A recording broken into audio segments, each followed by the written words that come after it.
Haribo, Haribo. Hare Krishna.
Jaya Radha Madhava Kunja Bihari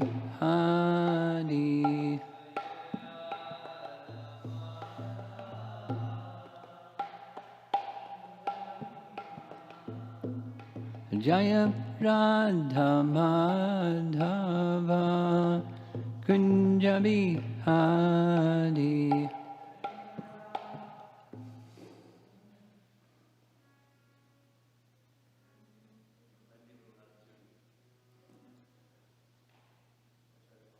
All right.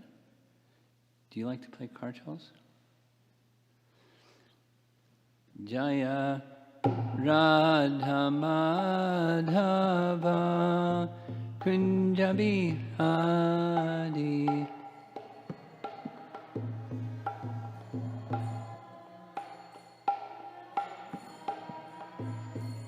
Jaya Radha Madhava Kunja Bihari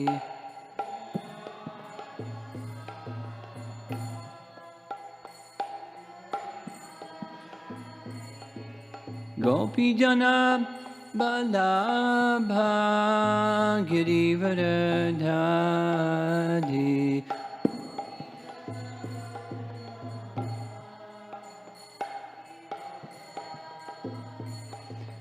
Gopi jana balabha girivardhari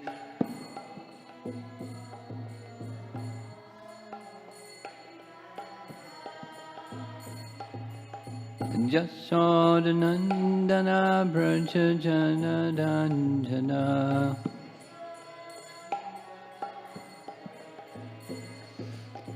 Jasodanandana braja janadandana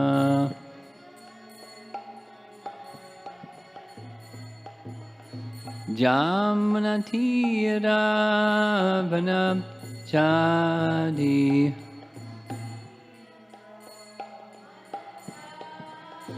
Jamanatira chadi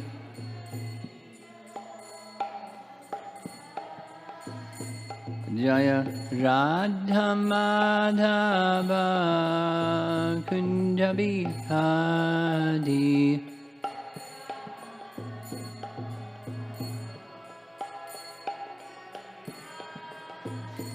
Jaya Radha Madhava Kunja Bihari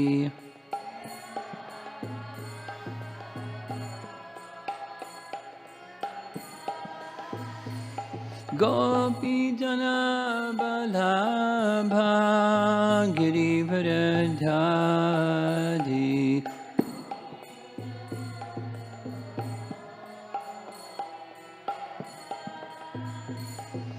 Gopi jana balabha girivardhari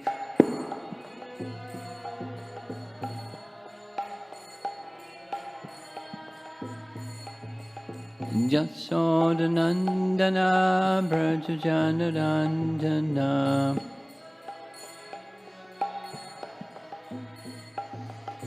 Jasodanandana braja janadandana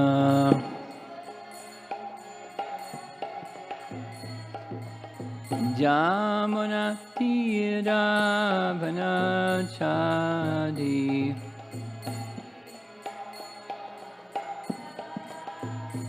Jamanatira chadi Jaya Radha Madhava Kunja Bihari Madhava Kunja Bihari Jaya Radha Madhava Kunja Bihari Madhava Kunja Bihari Jayom Vishnupad Paramahansa Parivajagacharya Astatarasatasi Srimad His Divine Grace A.C. Bhakti Vedanta Swami Srila Prabhupada Ki Ananta Koti Vaishnava Lord Premanandi.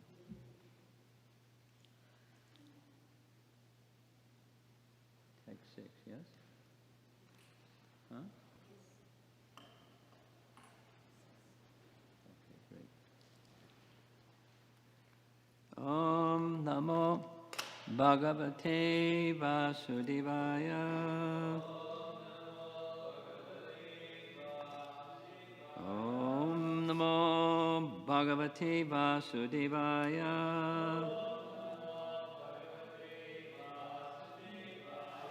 Om Namo Bhagavate Vasudevaya So we're reading this morning from Canto 10, Chapter 27. And the text number is text 6. And these are prayers by Varuna to Krishna.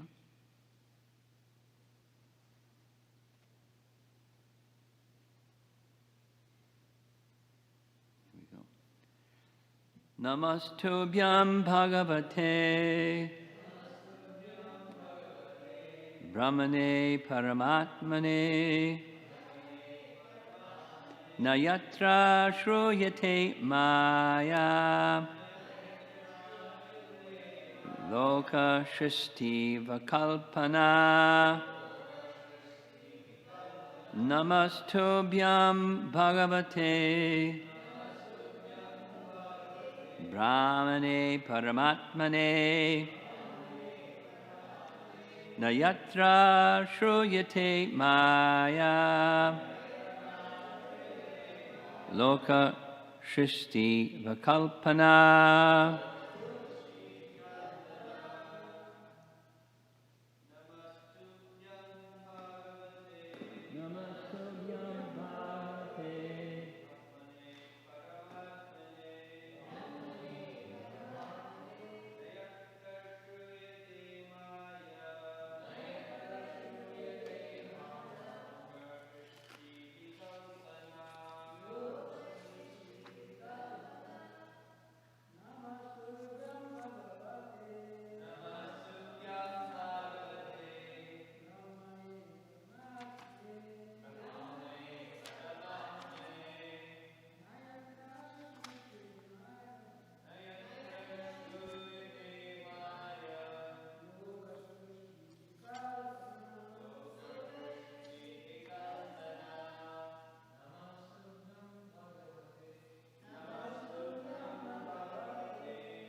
Namaha, obeisances, tubhyaṁ, unto you, bhagavate, unto the Supreme Personality of Godhead, brahmaṇe, the Absolute Truth, paramātmane, the Supreme Soul, not, yatra, in whom, śrūyate, is heard of, māyā, the illusory material energy, loka, of this world, sṛṣṭi, the creation, vikalpanā, which arranges. Translation. My obeisances unto you, the Supreme Personality of Godhead, the Absolute Truth, the Supreme Soul, within whom there is no trace of the illusory energy which orchestrates the creation of this world. And this is chapter 28, so this is not Prabhupada's purport, but it's BBT purport. The word śrūyate is significant here. Shruti, or Vedic literature, consists of authorized statements made by the Lord himself or his enlightened representatives. Thus, neither the Lord nor recognized spiritual authorities would ever say that within the Absolute Truth, the Personality of Godhead, there is the fault of illusion. Srila Sridhar Swami points out that the word brahmaṇe here indicates that the Lord is full in himself, and that the word paramātmane indicates he is the controller of all living entities. Paragraph. Thus, within the Supreme Being, complete in himself and omnipotent, we do not find any jurisdiction of the material illusory energy.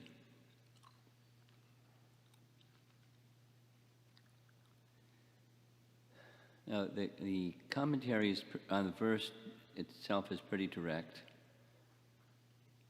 And then what comes after that is Jiva Goswami and others speaking about what this verse is speaking about. That is the Bhagavan feature and how to distinguish the Bhagavan feature from the Paramatma feature from the Brahman feature. So this is authoritative, although he's a demigod, he's not Krishna, but it's within the Bhagavatam, so it's definitive about Krishna's position. And the acharyas are helping us here look at the different features of Bhagavan, the Paramatma, and Brahman features. Vishwanath Chakravarti Thakur writes, commentary, this is Varuna speaking, you are approached by the three paths of bhakti, jnana, and yoga. I pay my respects to you as Bhagavan, Brahman, and Paramatma, the objects of the realizations of those three paths, bhakti, jnana, and yoga. Those who say that these realizations are tinged with māyā are mistaken. These realizations are not touched by māyā, which creates various things. Very succinct. Jiva Goswami writes, Varuna offers respect to his greatness, Krishna's greatness, in devotion. He offers respect to the Lord, complete with 6 qualities, Bhagavan, and all types of liberation, to the Antaryami of all beings, to Brahman, the invisible Shakti of the Lord for those with meager qualifications, which appears as oneness of, and he quotes Taittiriya Upanishad, Satyam Jnanam Anantam, eternal existence and knowledge.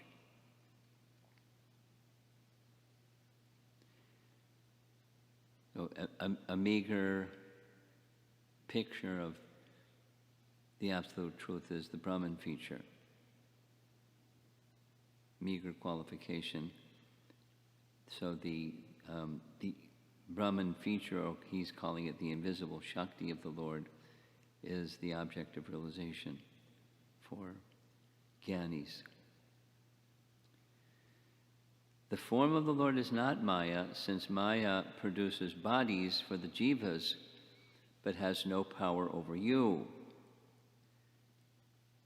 This shows that the Swarup Shakti, his spiritual potency, someone was asking the other day, what's this internal potency? Other terms here, it's Swarup Shakti, produces. The Swarup Shakti produces various qualities, form, and powers of the Lord. I am most successful in seeing you, the Lord, with such qualities today in my house. Sanatana Goswami writes, Varuna offers respects to his greatness in devotion, showing the cause and effect in sequence. Worshippers of the Supreme Lord, Para-Brahman or Paramatma, here Para-Brahman, he is shortly going to say, means Bhagavan. Worshippers of the Supreme Lord, Para-Brahman or Paramatma, attain Vaikuntha. Very rare to attain by realization. Krishna, but I'm just a coward boy. Well, you are Bhagavan, Paramatma, and Brahman. This is expressed in celebrated verse, Brahmeti, Paramatmeti, Bhagavaniti, śrūyate. But in the above verse, Brahman is in the middle to express that the Lord is also Brahman, though it is inferior to the other two. All these forms have no trace of Maya. And then finally, Parabrahman, or Bhagavan, manifests in the absence of a relationship with Maya, in forms like Paramatma or the Supreme Lord. The forms of the Lord arise by his special Shaktis.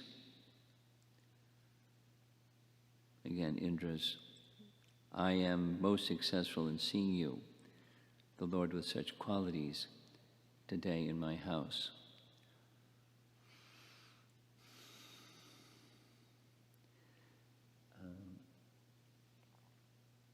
Reference of this morning's verse is made in Jiva Goswami's commentary on 27.2, which I'm going to read. I hope. Yeah. So, chapter 27, this is chapter 28.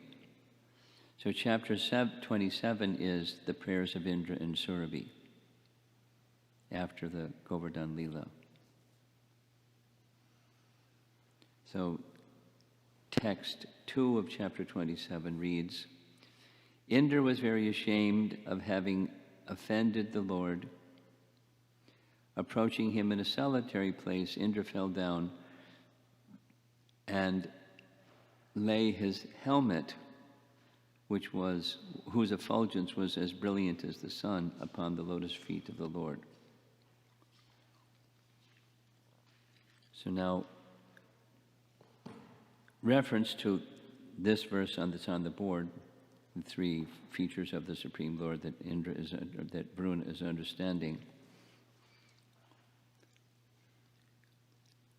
His commentary says, it is said in the first canto, Canto 1, Chapter 16, Ete chanya cha bhagavan nitya yatra mahaguna. These, mahaguna, these and other qualities are eternally present in the Lord. Since those qualities are eternal, they are spiritual. This is going into the argument that there's no material contamination in the Lord, which is what Varuna was saying. The Absolute Truth has no tinge of Maya. So it's all explaining that. It was stated previously that the Shrutis prove Bhagavan. One should also say that they do this directly, otherwise, how could they be called the most auspicious? They are also accepted as self-proved, and their truth is demonstrated in the Bhagavatam. Thus, both parties, and especially you, knowledgeable of the greatness of the Lord's name and form, should respect the Vedas as direct evidence. Otherwise, I would not ask the question, by what method do the Vedas directly speak of Brahman? Please tell me the method. This is resolved by Shukadeva in the second verse. The Lord created intelligence and the senses for understanding the Vedas. Matrartham. Because the Vedas know the Lord's qualities and activities beyond the gunas. For the jivas, who are of great variety and give rise to humans, jananam, who were merged with Prakriti in the Lord during the Mahapralaya, He created intelligence and senses for the jiva's prosperity, so that they can attain enjoyment on planets up to Brahmaloka, for revealing the nature of the jiva and for understanding the nature of Bhagavan, who is devoid of the functions of Maya. So, what was all that about? Through bhakti, we engage the senses in the service of the master of the senses, When done so, they become spiritualized, and they then have the capacity to perceive transcendence. When the senses are covered by Maya, they're not. One will not see transcendence or perceive in any way, the ears, the eyes, etc. Varuna is now quoted, having said, "My obeisance is unto Bhagavan, Paramatma, and Brahman, within whom there is no trace of the illusory energy which orchestrates the creation of this world." So there's purified senses that then become mixed with the contamination of Maya, and then we have material existence. So, on considering the meanings, this is these three features, Brahman, Paramatma, Bhagavan, there's always imperfection. For a person understanding the words of the Vedas, the two previous meanings ultimately become one meaning, that's Bhagavan. For attaining satisfaction with the previous meanings, which is devoid of later realizations, the final meaning becomes more and more attractive with later additions. So what's he saying?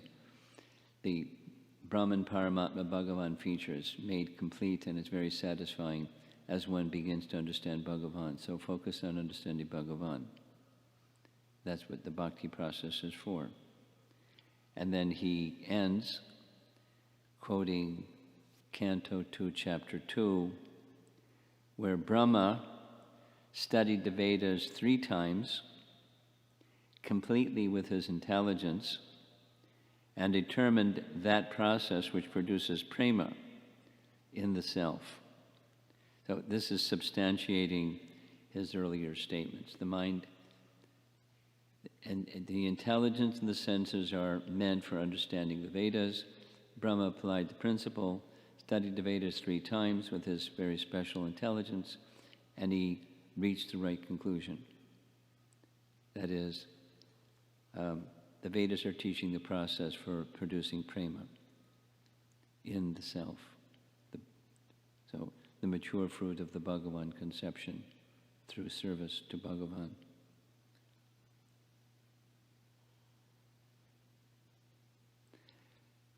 It's a little sticky or technical, but because it goes on.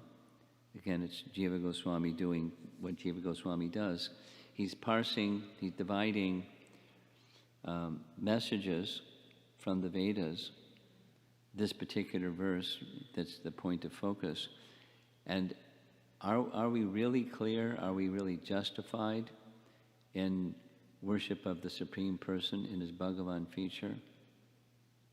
And what about the other features and the other features? And do any of them have any tinge of Maya? Because Mayavadis like to say that. So it's scriptural reference with explanation to us how to properly understand. Even if the technical points are Jiva Goswami-esque and a little difficult, just feel purified. So there's 2 more references. He's making reference in Bhagavad Sandarbha to Canto 11, Chapter 3.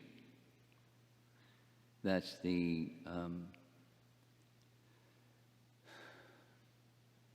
Navyogendras being met by King Nimi, and King Nimi asks questions. And they're elevated questions, and they give very elevated answers. So the reference here is Canto 11, Chapter 3, where Pipalayana Rishi has been asked some questions about transcendence, and specifically the topic is Bhagavan, because that's what this verse is about. He's Bhagavan and also Brahman and also Paramatma. So Pippalayan Rishi is being asked about the Bhagavan feature. The specific reference comes in the next little section. So here, and this is very early, this is Bhagavad Sandarbha, the second Anuchhed. So it's a very early scriptural reference that Jiva Goswami is making to establish Bhagavan with clarity. Okay, so I'm just going to read now. According to the order mentioned in the question, Pippalayana answers by first describing Bhagavan. The question had several parts. The Bhagavan question is first. Bhagavan is the cause of creation, maintenance, and destruction, and is also not the cause. He is outside of the waking, dreaming, and deep sleep states. By him the bodies, senses, and pranas are brought to life and move. Knowing this form of Narayana alone, according to the sequence in the question from the king, know this form of Narayana to be the supreme tattva. In order to make the meaning of Brahman clear, Bhagavan is first explained. Since this tattva, Bhagavat tattva, has been explained as one only with differences of quality and no quality manifest, that's Bhagavan and Brahman, there are differences in the names of the manifestations of Brahman and Bhagavan because of the different realizations of the respective worshippers of these forms. In Bhagavad Gita, Arjuna's question, which is better, worshipping the impersonal personal, he gives the explanation, worship the personal is better, he gives his reasons. But those who worship the impersonal, they don't realize Bhagavan. That's what's being said here.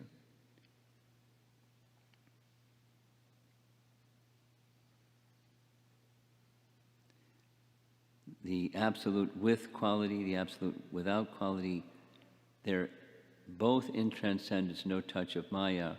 So the qualities of Krishna are not māyā. His capacity for creation is not tinged with māyā, although it comes from him. It also doesn't come from him. This much should be said. Bhagavan is called not being the cause of creation because he resides indifferent to the creation by the actions of his Swarup-Shakti. He is the cause of creation, maintenance, and destruction through his form as paramātmane, who stimulates prakriti and jiva into different conditions. Know that form of Bhagavan. He is established as Bhagavan by full manifestations of his Shaktis. So by his Swarup Shakti, which includes all of his, it's a category that's all of his spiritual potencies.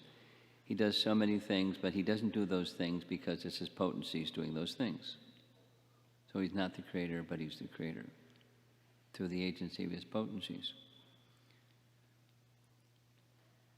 The condition of Paramatma is then described. By him, everything is brought to life.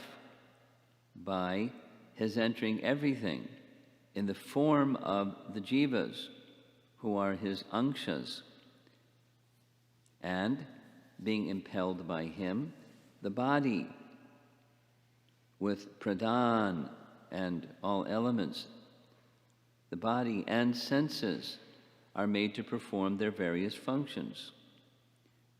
Know this to be the form of Paramatma. So, referring back again to Sridhar Swami's, keeping it simple, the Paramatma function, the function of Paramatma is to assist the jivas. I mean, that's a very simple way to say it. He oversees Prakriti. And Prakriti is to help facilitate the jivas, get what they want or don't get what they want or whatever it is. See, he oversees the jivas. That's Paramatma function.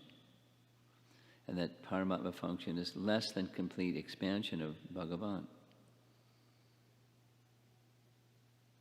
So we need to understand each of the features properly. That's why this explanation is here. Varuna praises Krishna, this verse that's on the board.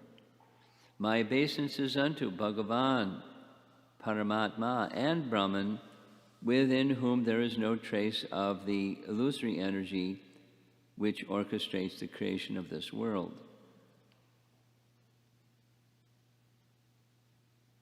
The commentary says, that's Sridhar Swami's commentary, says, Paramatma means the monitor of all jivas, unquote.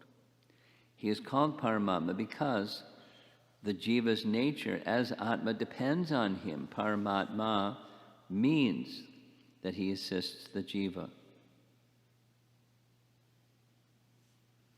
Then Brahman without qualities is described. Know Brahman as that which exists in waking, dreaming, and deep sleep, and in samadhi as chin matra, or consciousness alone without qualities. It's a little elevated, but we're getting a picture of these different features and how they relate, and how to understand the import or the fullness of what Varuna is saying in this verse. First and foremost, Bhagavan. Brahman is in the middle, Paramatma is at the end. No feature of Maya, although it's that same energy that brings about the creation.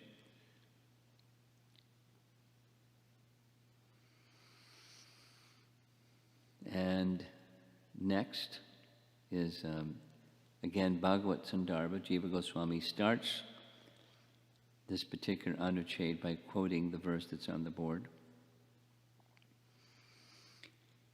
In the Lord's Swarup of three forms, Bhagavan, Paramatma, Brahman, Maya does not exist. His appearance does not arise from Maya. Some people say the opposite. The reason is given. Maya has control over creating, and destroying the material world only. And asking about Bhugola, or earth with its divisions, Parikshit says. So Bhugola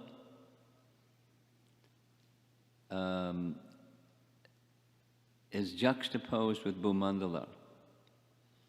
They both, Bhu refers to the earth, and Bhugola refers to earth as a globe, and Bhumandala is the flat topography of earth, or the earthly region. Loka is in Bhumandala, the flat topography of the universal form. So it's specific. Maharaj Parikshit is asking, it's the very, very beginning of the whole Vedic cosmology section. It's a very important verse that people that speak about Vedic cosmology refer to all the time. So he's asking, Maharaj Parikshit is asking to explain this Virat Rupa. O Guru, the mind fixed on the Lord's gross form, made of matter, Bhugola, can absorb itself in the supreme Brahman, Bhagavan, Vasudev, light of the soul who is beyond matter. Therefore, you should explain the structure of the universe. So those of you that like reading Srimad Bhagavatam, you know that Canto 2, Chapter 1 is the universal form. And the description of the universal form in Canto 2, Chapter 1 looks really different from what we find in Canto 5. But it's universal form, universal form. It's just a different picture of the universal form, through a different lens or different perspective. But it's the universal form. And Vedic cosmology is the universal form. I mean, it's explicit. That's the question that's being asked. And the answer is universal form, the structure of the universe.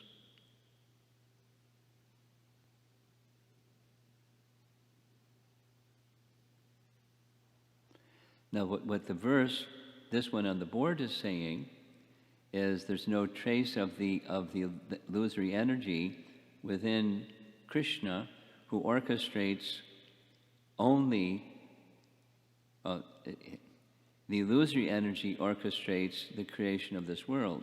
So he's the creator and he's the non-creator. He's the overseer, he's the non-overseer. That is, everything is being done by his Shaktis. And it's kind of simple in one sense, and it's kind of not so simple in another sense, because how his energies are working is quite bewildering.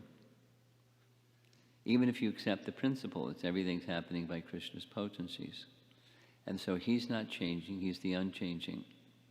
So he's not the creator, but he's the creator in the sense that it's his potencies that are doing everything, and the potencies are spiritual, because they're within him, his Swarup Shakti, and then they do things, but there's no māyā in his Swarup Shakti. But then there's Shakti Parinamava, the transformation of those potencies. And then comes creation, and comes withdrawal of the creation.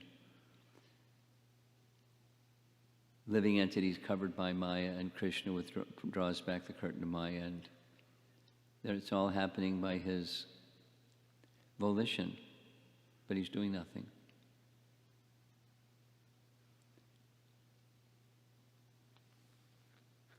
Continuing, Jiva Goswami quotes Canto 2, Chapter 5. I meditate on the Supreme Lord Vasudeva, by whose insurmountable Māyā people call me the Guru of the universe. This is Brahma. The ignorant jivas, bewildered by Māyā, who is ashamed to stand in the sight of the Lord, boast about I and mine. So Māyā is not in the Lord, but Māyā is one of his potencies. It's deluding potency, Yogamaya Samavrata. It's the transformation of the internal potency, Yogamaya, comes the deluding potency, Mahamaya.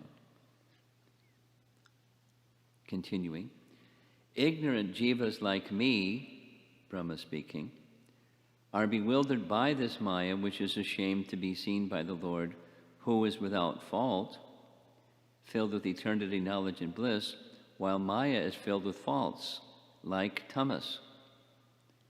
Brahma speaks to Narada. In contrast, Bhagavan's body remains perfect, though creating the world.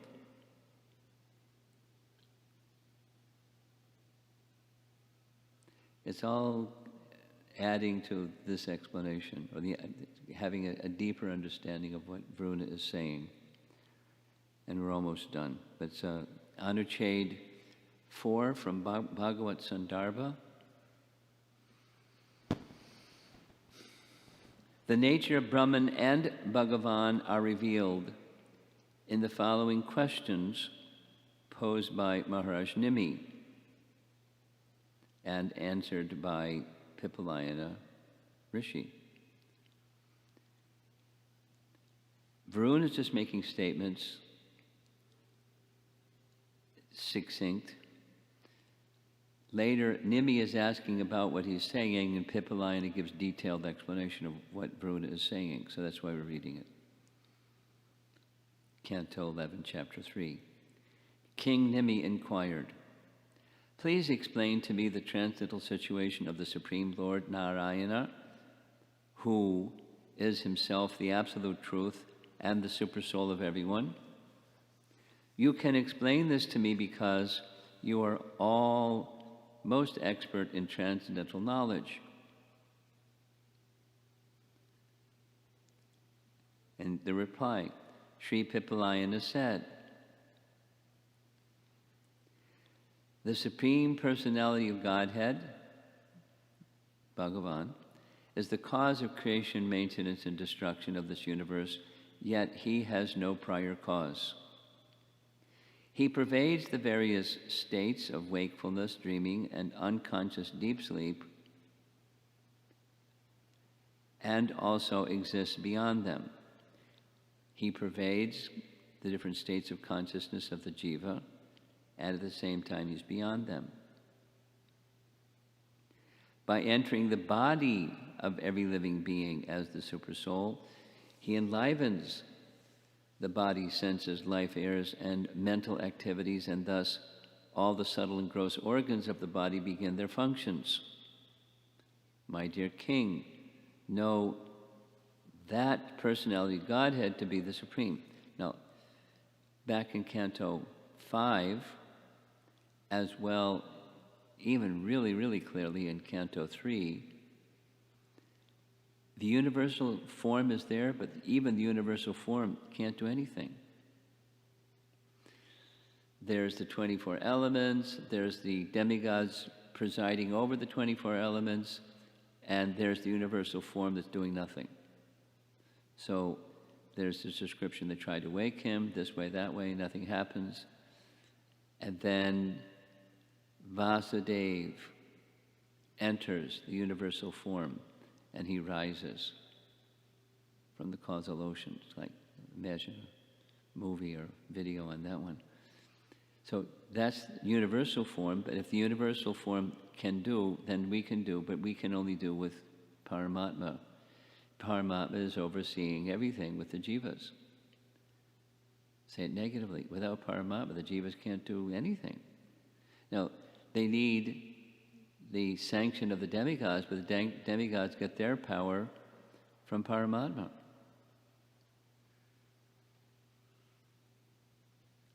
And that's paramātmane. Then there's Bhagavan, from whom paramātmane expands.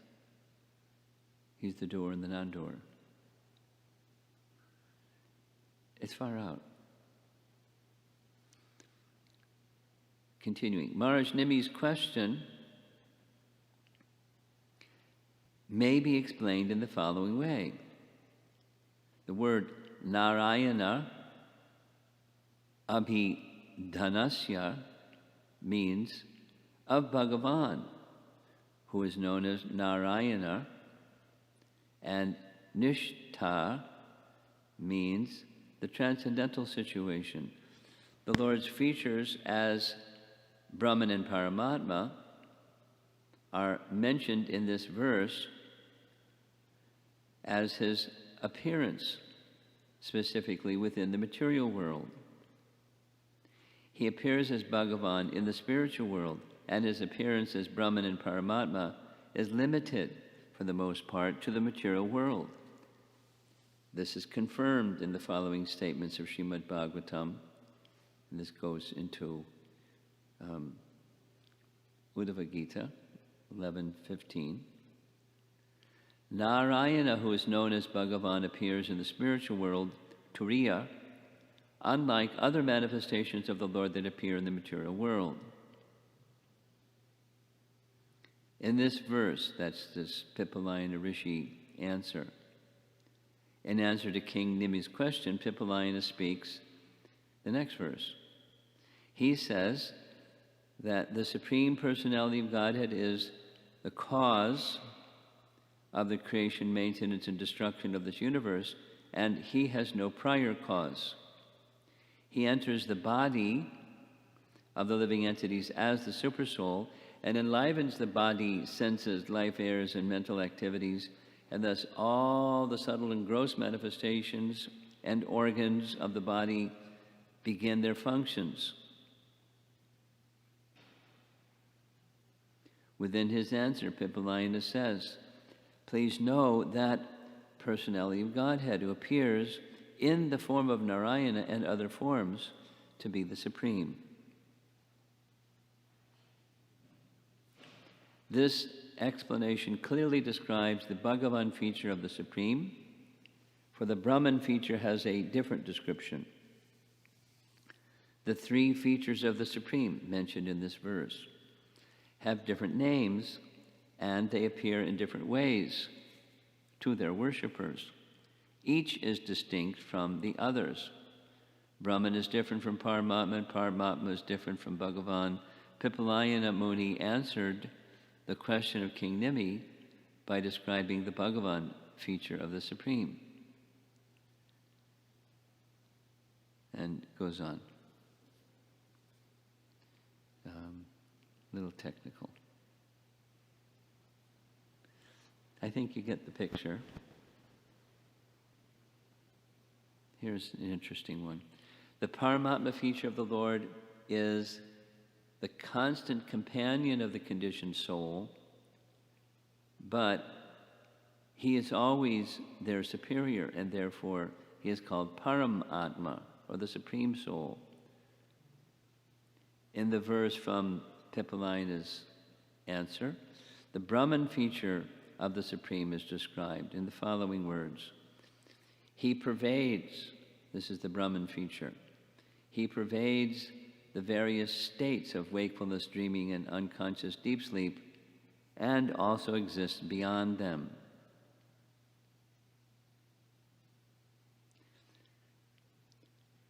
The word cha in this verse distinguishes Brahman from the invisible living entities. Excuse me, the individual living entities, pardon me. Quote, there are individual living entities and there is also Brahman. So this is Pipalayana Rishi's verse, breaking down what's on the board here. So there's one more section, but I don't know if I should go through it. Should I go through it? Yes? Okay. Nobody's asleep yet. Raktak, you're awake, right? Okay, good. Okay. Last, again, it's Bhagavad Sandarbha, that the qualities of the Supreme Personality of Godhead are completely spiritual and not at all material is confirmed on this verse that's on the board. I don't have to read it again. In this verse, the word yatra refers to the Supreme Personality of Godhead, who is manifest as Brahman, Paramatma, and Bhagavan. He is never under the influence of the external material energy. Māyā na śrūyate. Māyā's jurisdiction is limited to the creation, maintenance, and annihilation of the various material universes. The Supreme Personality of Godhead is spiritual and beyond the limited material universes. Therefore, he's not within Māyā's jurisdiction and he's not controlled by her. As he was asking Srila Shukadeva Goswami about the geography of the Earth planet, that was this 5.16.3, please describe the universal form, confirming that the personality of Godhead is beyond the reach of the material energy in the three modes of material nature. And just translates that verse again. When the mind, here's the translation of that verse, 5.16.3. When the mind is fixed upon the Supreme Personality of Godhead in his external feature, made of the material modes of nature, the gross universal form, when the mind is fixed on that feature, it is brought to the platform of pure goodness.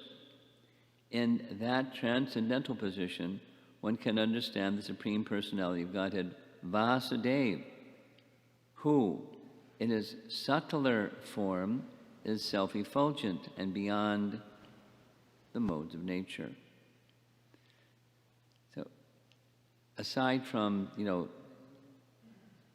the classic question that people ask, like, where does this all come from, and those kinds of questions. Scientists ask, it's Big Bang and so many things.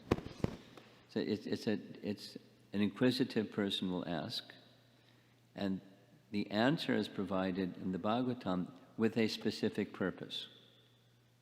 Not just figure it out and, get the cause and effect of things, but it's to bring the mind to the point where one can understand Bhagavan.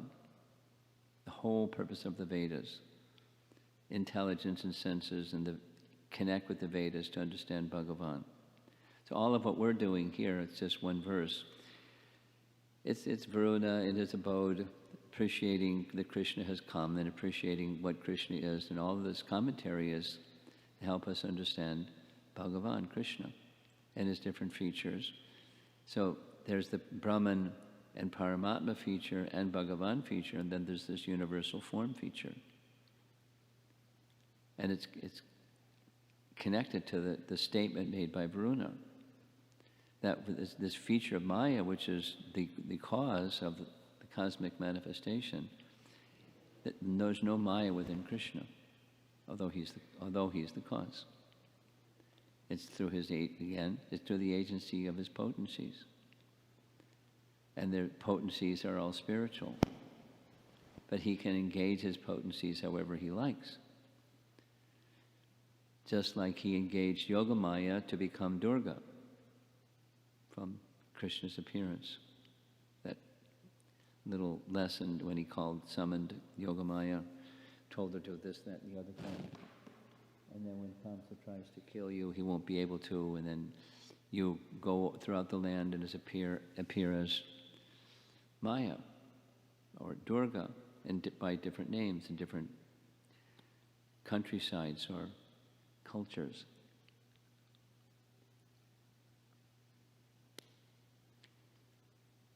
And Māyā has us pretty wrapped up, and she's doing her job. And how to get on the other side of Māyā? Well, do what we're doing. Take shelter of Krishna, and shelter of Krishna comes through sound, through kirtan or japa, the name, and the Bhagavatam. So we can have touch with that which is of transcendence in its different features and understand it very carefully. And even if we don't understand it so well, because it's a little elevated, and we're not used to those topics, the sound vibration is purifying anyway. And gradually through purification, consciousness becomes freed from covering and can start to understand things it couldn't understand before. The main essence is bhakti, because that was how the previous verse, this is text 6, the previous verse ended, commentary. Varuna has understood bhakti. That's my goal. And then from bhakti he is expressing his realizations. So let's see if there's some discussion.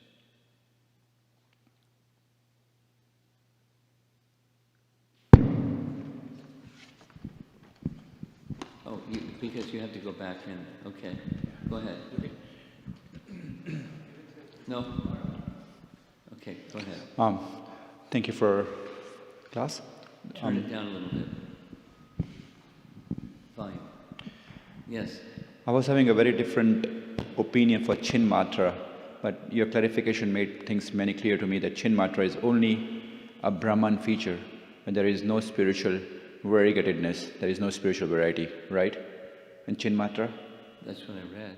Yeah, that's what I understand. Okay. My question is that both Jnanis and Bhaktas, they realize the Paramatma feature.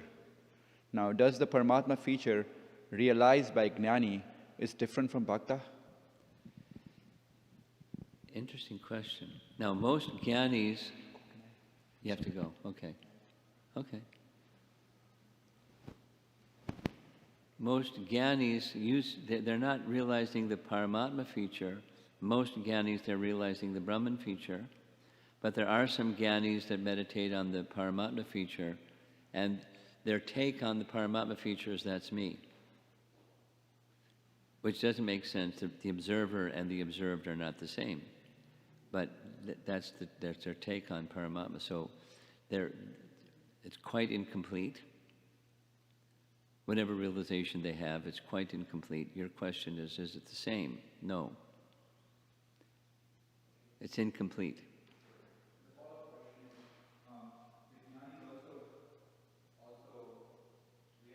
One feature. That's also incomplete from one feature, right? That's their number one attraction, is the Brahman feature. So your question specifically was? So my follow-up question was, Gnani also realizes... Slower. My follow-up question is, the Gnani also realizes Brahman feature, but that Brahman feature is realized by Bhakta also. It's way different, right? Oh yeah. They don't see the connection, and the Bhakta sees the connection. Those that are Gyanis, they have an aversion. Gyanis have an aversion to the personal feature. Now, obviously, the four Kumaras didn't have an aversion. As soon as there was some contact, or the Shukadev, as soon as there was some contact, no aversion. But the Jnani specifically, not Brahman realization, but the Jnani has an aversion, a predisposition against Bhagavan feature, the personal feature. And they philosophize away. He has no potencies, or it's covered by māyā, or whatever they say. They're stuck. So yes, it's very different. Okay? This appreciation of the Jnanis, that four Kumaras, they have heard from Brahma, the father, about the features of Krishna, but they haven't seen Krishna any time. And when they enter Vaikuntha, just by smelling the tulsi leaf, they got attracted.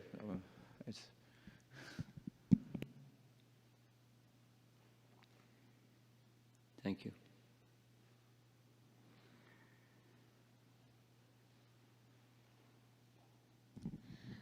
So, Krishna has many energies. Many what? Energies. Energies. Yeah, Shaktis. Yes, Shaktis. And we don't hear about all of his Shaktis, but mostly we hear about his Hladni Shakti and Māyā Shakti and Jiva Tattva. Yeah, okay. I think we hear more than that, but that's okay. Sṛṣṭi Shakti, and here's so many. Okay. So we were discussing about how Krishna appears in the material realm. He's never under the influence of his material energy. He comes under the influence of his internal potency. Yes. So although they are both his energies... Although both the internal and external energy are his energies, still he voluntarily places himself under the internal energy. Did you get it? He voluntarily puts himself under the internal energy, although both are his energies. Well, he doesn't voluntarily put himself under the internal energy. It's his internal energy is his internal energy. He doesn't put himself under. His energies are under his control, not he's controlled by the energies he puts himself under.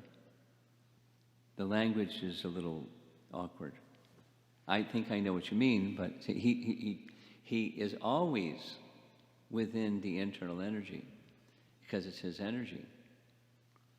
And whether he's in the spiritual world or in the material world, he's within or he's surrounded by, or he's engaging with his internal energy. That's wherever he is. So it's not even so much a choice. It's just he's never covered by māyā at all, because it's an illusory energy. So does that answer your question? Yeah, because the reason why I was asking is when the cowherd boys went into the mouth of Aghasura, Yeah. then we hear that he was actually covered by his But own... that was his own will. He was enjoying. He was having a party. Hey, so by his indication, by his desire, Yogamaya did what Yogamaya did, and by his desire, Yogamaya did the next thing that was withdrawn, and he did the next thing. Everything, the moving force is his Ichcha Shakti. And then all his energies, he didn't have to do anything. His Ichcha, that's it, and everything happens. Prasya Shakti Vivadaiva śrūyate, that. And that's in relation to spiritual and material activity. Does that respond to your question? Yes, Maharaj. Actually, my follow-up question was, like when Krishna performs his pastimes in the material world, his associates, eternal associates like Arjun, all of them also come with the Lord. So they are also never under the influence of the external energy. That's correct. That's correct. Now, those personalities, those souls, may be giving their association to those that are in the transit lounge, moving from material to spiritual. But they're spiritual, so they're giving spiritual shakti to those that are in the transition from the material to the spiritual. You're getting trained up like that. Okay.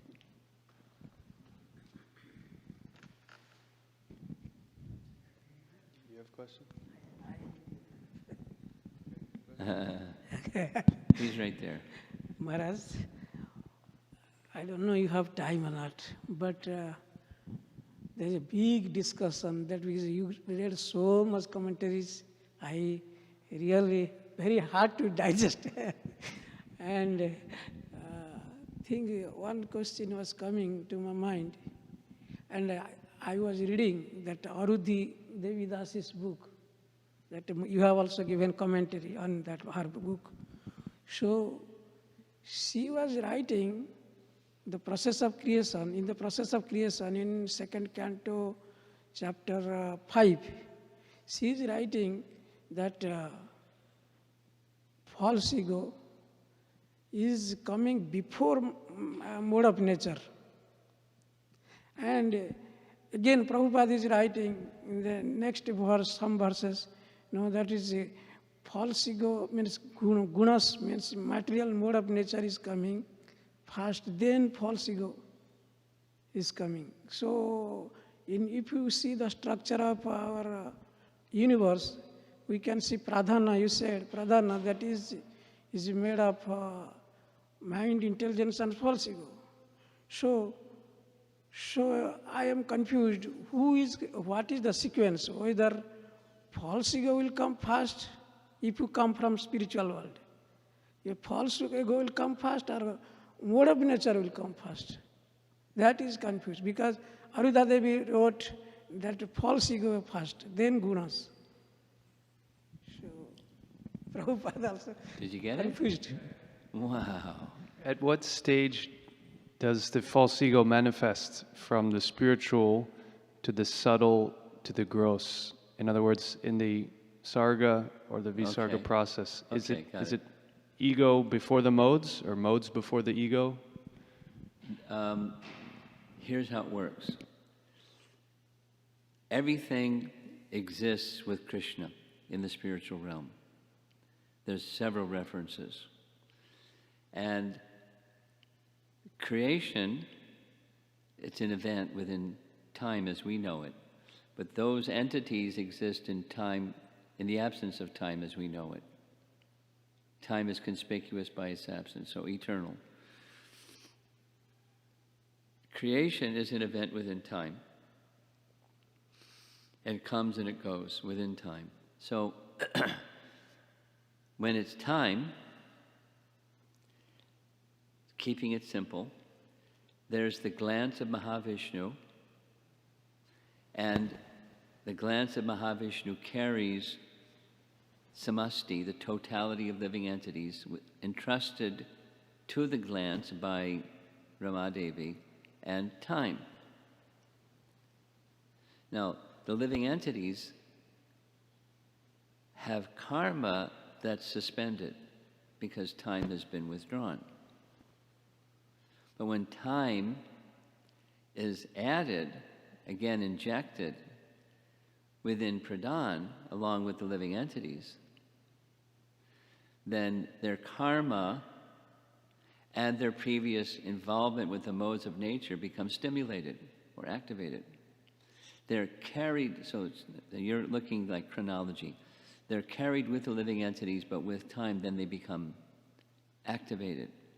But karma can't do anything without elements, the rest of the elements that are there in the spiritual world. But so, the first, when the glance of Mahavishnu contacts pradhan, the first element that separates out within pradhan, because it's undifferentiated, the material false ego separates out.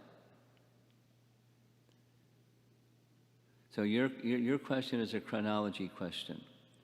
Which comes first, this or that?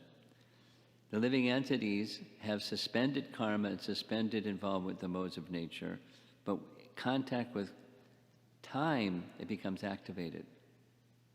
So it's, the modes are there, activated karma is there, but it can't do anything without the elements. Guna and karma can't do anything without the elements. So the first element that separates out from pradhan is mahatattva, is false ego.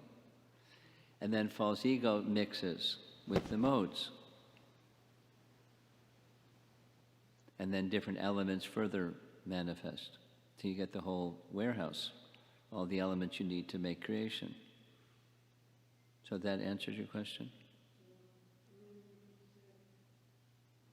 The modes are there, and karma is there, but in their nascent state, infancy state, they're not fully manifest yet, because they've been dormant, and now they're just starting to awaken.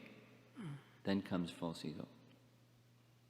Okay, so for my understanding, what you said, what I grasped, if I'm wrong, please correct me. So you said that Vishwanath Chakravarti Thakur also said that same thing in that comment, in that.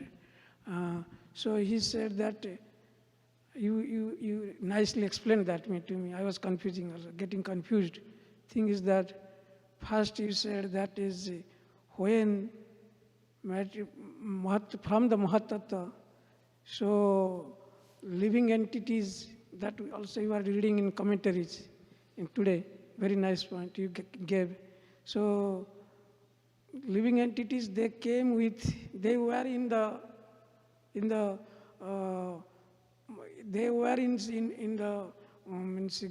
Karanadaka Sahib.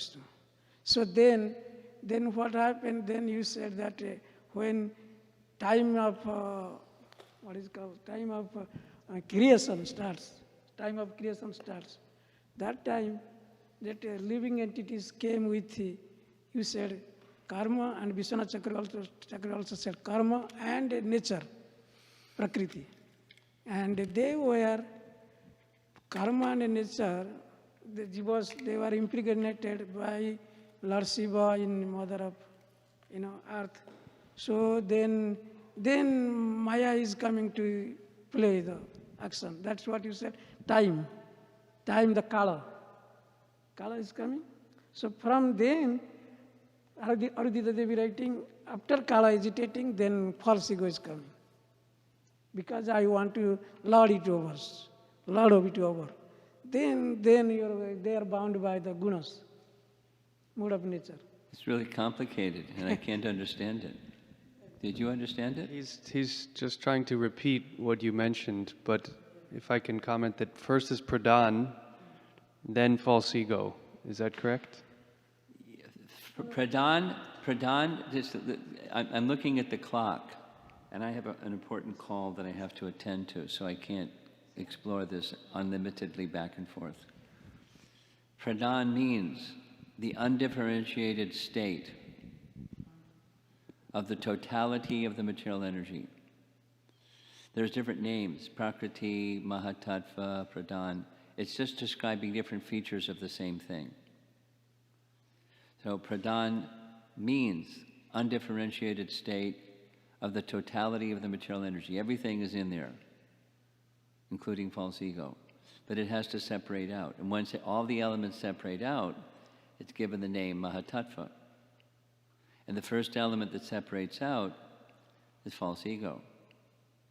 And then false ego mixes with the modes and different things come.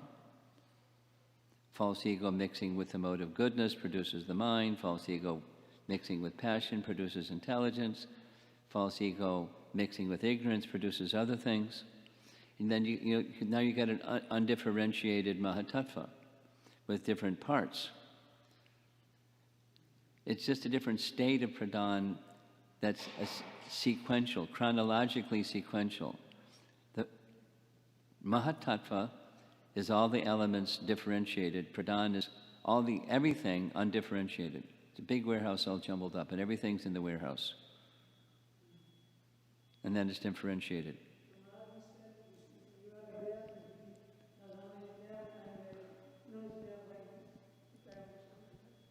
We have a lot of internet questions also. A lot of online questions? Yes. Well, I also have an important call, so I can take a couple of questions, and then I have to go. I can't take them all.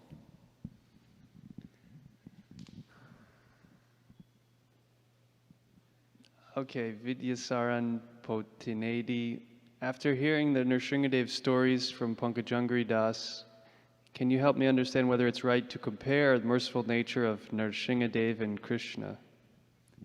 Is it right to compare the transcendental nature? The merciful nature. Merciful nature. Well, Bhagavan is Bhagavan. And he, Bhagavan, manifests his mercy in different ways. He manifests his mercy in different ways. We can say, yes, we can say there's a difference because different personalities, different features of Bhagavan manifest their mercy in different ways. But it's the same mercy, manifest in different ways. Okay, from Girish Gorsundar Das. Is Shabda Brahman personal or impersonal feature? Shabda Brahman is everything. Shabda Brahman is Krishna. Krishna manifests Shabda Brahman. And within Shabda Brahman is everything, just as within Krishna is everything. Okay, from Sanda Mataji. What is the difference between Namabhas and Namaparad towards the holy name? From Sisi Adi Leela. Well, a really simple explanation, especially because of time. Abhas means one is trying to overcome offense. And offense is one is not trying to overcome offense. Now, there's details to that, but, let's just say, like Shishupal was speaking in scorn and derision. Now, he wasn't trying to overcome offense. It was offensive. But he was calling Krishna's name, and it had great potency. But we find in Canto 6, Chapter 1, the way in which Shishupal was calling Krishna's name was Namabhas, or let's say Ajamila. The way that Ajamila was calling the name Narayana was unintentional. That's another category of Namabhas. So rather than detail in detail, a short principle is when one is, for us specifically, when we're trying to overcome offense, then it moves into Namabhas stage. We accept Krishna's divinity. We're not opposed to Krishna's divinity. We're not realized in that yet, and we're chanting Krishna's name. So there's offense in our chanting, but we're trying to overcome it. And as we're trying to overcome it, then it has the Abhas category. That's a simple explanation. Okay. Vishalaksha Das asks, Paramatma is expansion of Lord Krishna, and Krishna says in Bhagavad Gita, always think of me. devotees should focus on Paramatma feature in their heart or Lord Krishna form? Any. And Ratika Mataji, you said that when the mind is fixed on the universal form, it achieves transcendental goodness. Is that only when there is bhakti in the meditation on the universal form? Well, bhakti arises from contact with a bhakta. So, when one is receiving the instruction to meditate on the universal form from a bhakta, it's different than one who meditates on the universal form from a Mayavadi. The result is different, yes. Okay, last question. Is the realizations from chanting Mahamantra in a pure stage encompassing of the understanding of or realization of the universal form, or the Virat Rupa? Do you understand the question? By pure chanting, will you also realize the Virat Rupa? Well, you have to follow instructions about, so if we say, just chant Hare Krishna and everything is there within the chanting of Hare Krishna, it does not mean that you just turn your intelligence into the off position and you just chant Hare Krishna and everything is there. Rather, there's ongoing involvement with Krishna Tattva, that intelligence is required and decisions are required and hearing is required and so forth. So it's not automatic. It requires further involvement as attraction to be in Krishna's service awakens from the Mahamantra and to understand the nature of the served, the nature of Krishna. So it's a qualified yes. You okay? Okay. Srila Prabhupada ki